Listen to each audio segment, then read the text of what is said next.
อยู่ที่ตลาดมืดนครหลวงพระบางพ่อแม่พี่น้องบ้านเฮาใครเข้ามาแล้วกดไลค์กดแชร์ที่เบิ่งเด้อเอาเข้ามาใครอยากมาเบิ่งมาสบน้ำกันพ่อแม่พี่น้องบ้านเฮาเข้ามาเลยเมน5เด้อ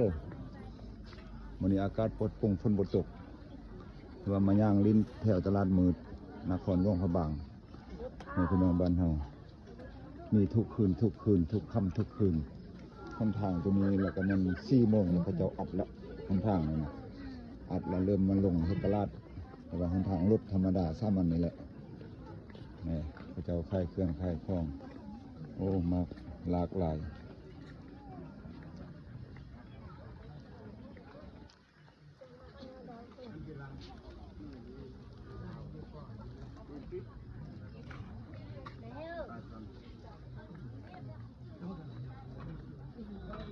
พาไปเลาะไปลิ้นเนาะเขาจะวางการแสดงค่ายเครื่องค่ายคล้องก็มีไล่อันไล่เนี่ยสลับซับซ้อนกันไป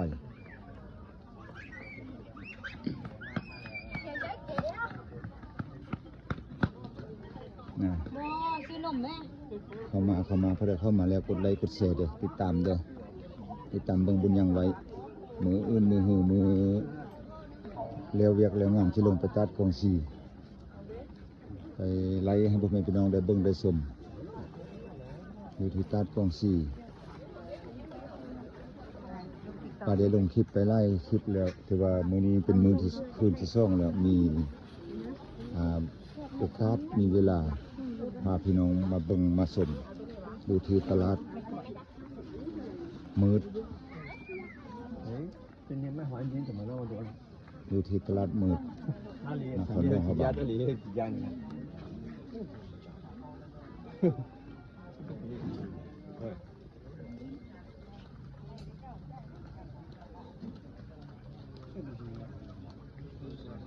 รื่องมีหลากหลายกายกองไปทุกวันมีบางการแสดงเครื่องสินค้าต่างๆอยู่ที่ตลาดมืดนครหลวงพระบางพ่อแม่พี่น้องบ้านเฮาจะเป็นในใดก็มีมัดครบทวนล้วนเสมอพ่อแม่พี่น้องบ้านเฮานะคนนึงก่อนขึ้นมานี่ขึ้นภูสีขึ้นมาบนนี้ก่อนมากลับมาบนนี้ก่อน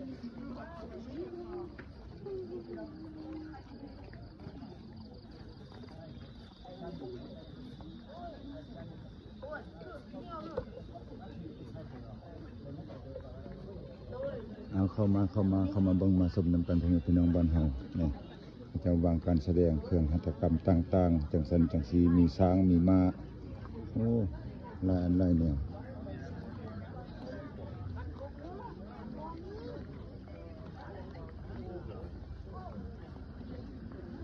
มือกล้องนั่นคือย่างไวแถวมือกล้องนะ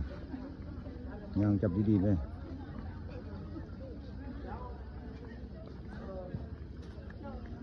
หมดทางนี้ละที่นี่นะวัดวาอารามอยู่ที่หลวงนครหลวงพระบางพ่อแม่พี่น้องบ้านเฮาอันนี้จะเป็นหนทางเนาะถือว่าคือมโหฬารพอสมควรนี่พี่น้องเนาะ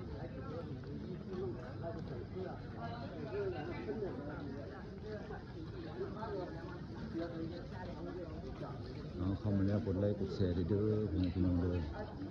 ติดตามไว้เบิ่งไว้ไปไล่บอลไล่ทีจะได้